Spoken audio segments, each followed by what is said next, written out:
ऐसे ऐसे केले खाएंगे हम और चोर बनेगा बेचारा गंदी आंखों वाला कबूतर।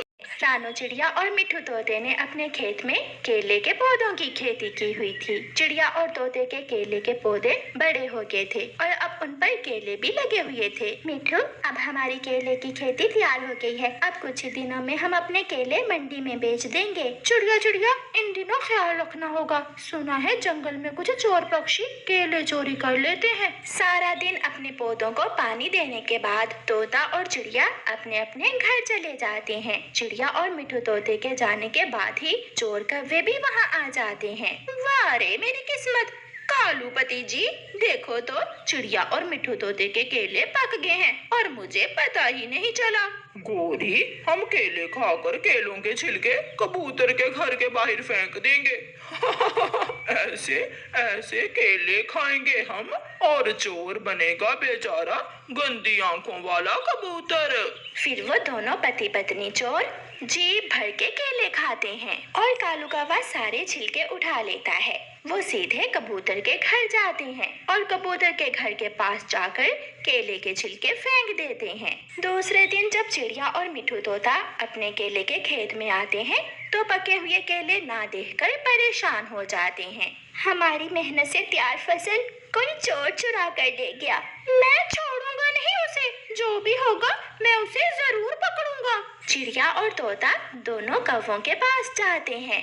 कौवे कौवे, हमारे केले के पौधों से किसी चोर ने केले तोड़ लिए हैं। क्या ये काम तुम्हारा है? चिड़िया, ना ना, हम दोनों ने तो कई महीनों से चोरियां करना छोड़ दी हैं। तुम ऐसा करो, सब पक्षियों के घर जाकर देखो। जिसने केले खाए होंगे उसने घर के बाहर ही केले के छिलके फेंके होंगे।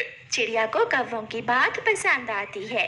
दोनों चिड़िया और मिट्ठू तोता बुलबुल के घर जाते हैं, मगर वहाँ केले के छिलके नहीं थे। फिर वो दोनों कबूतर के घर जाते हैं। मिल गया, हमें चोर मिल गया। कबूतर ने ही हमारे केले चुरा कर खाए हैं। कबूतर भी दाना लेकर वहाँ आ जाता है। कबूतर भैया, अब आप भी कौवों की तरह चोरियां करने लगे हैं? अगर केले खाने को ज्यादा ही दिल कर रहा था तो मांग लेते, चोरी करने की क्या जरूरत थी?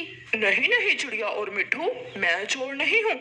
मैंने आपके खेत से केले नहीं चुराए। तो फिर ये केले के छिलके कहाँ से आए? आज के बाद अगर तुम दोबारा हमें हमारे केले के खेत में नजर आए तो जान से मार दूंगा मैं तुम्हें। ये जरूर किसी की शरारत है। चिड़िया और तोता कबूतर से गुस्सा होकर वहाँ से चले जाते हैं। अब मुझे खुद को सच्चा साबित करने के लिए असल चोर को पकड़ना होगा। जब तक असल चोर ना पकड़ा गया, चिड़िया और तोता मुझे ही चोर समझेंगे। कालू जी, चिड़िया और मिट्ठू तोते ने कबूतर को चोर बना दिया। मीठे मीठे केले खाए हमने और चोर बना कबूतर। आज हम फिर से केले खाएंगे और चोर बनाएंगे मोटी बुलबुल को। फिर वो दोनों अपने घर से निकलते हैं। चिड़िया और मिट्ठू तोता अपने पौधों को पानी दे रहे थे। चिड़िया, अब दोपहर हो गई है, हम घर में थोड़ा आराम करने के बाद शाम को आएंगे और पके हुए सारे केले काट लेंगे। मिट्ठू भैया, मैं खाना खाकर वापस आ जाऊंगी। चिड़िया और तोता फिर से घर चले जाते हैं, मगर आज कबूतर चिड़िया के एक बड़े केले के पेड़ के पीछे छुप कर बैठा हुआ था। उसे खुद को सच्चा साबित जो करना था।